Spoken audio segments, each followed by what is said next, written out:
Akan tetapi sambah kita pedolah kembali kan kata dahulu baik dinah kata kemudian mencapai timur kali.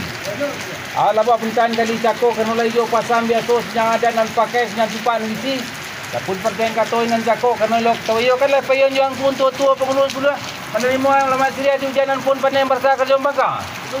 Dapun sekarang atai pemarian ang pun tua-tua pengunus pula panjang permintaan hujanan yang bersa kerja bangka. Tantangan di medan panai, medan melinduang yulah nak di tak dari nan berpanai karena linduang. Itulah alamat siria kerana kata ni japuan ka angku tua-tua pengunus pula. Adapun angku tua-tua pengunus pula kau ilmu ana kami mintai lah itu kabarinya di angku tua-tua pengunus pula kali itu buah pintan kali. Kalau dia kata itu buah pintan kali kerana ia bahulu baru kata batam terawih kerana runyang kau tabinya di hujanan pun basah kerja bangka lelo mentang terawih kali. Lah.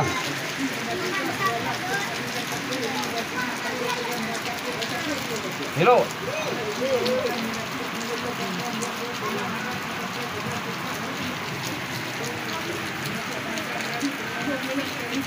Kerja kali. Pak, nerakayo. Itu lah.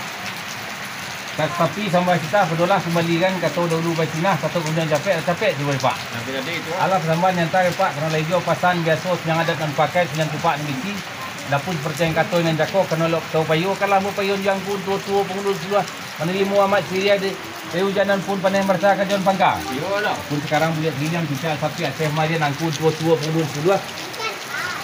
Adapun angkut tua-tua pengunus dulu kau ilmu kau mana kau minta ilmu saja kabarinya kau hujanan pun pandai merasa kerjaan pangka kan sama kita punan ke Pak. Ya sampai itu. Lah. Tapi tempat kita hendak cakap memuliakan dahulu kata Rasulullah kemudian kata capek. Elok Pak. Alah jadi yang kita hendak cakap sana lain pasal dia tu panjang adat nak pakai sedang suka nak isi. Ada pun yang kata cakap menelok kata beliau kalau ada beliau yang sudah dalam kata tiga perkara menerima lemak sirih tengah di hujan pun penuh nak rasa kerja nak pakai. Yolah. Sekarang atas Maria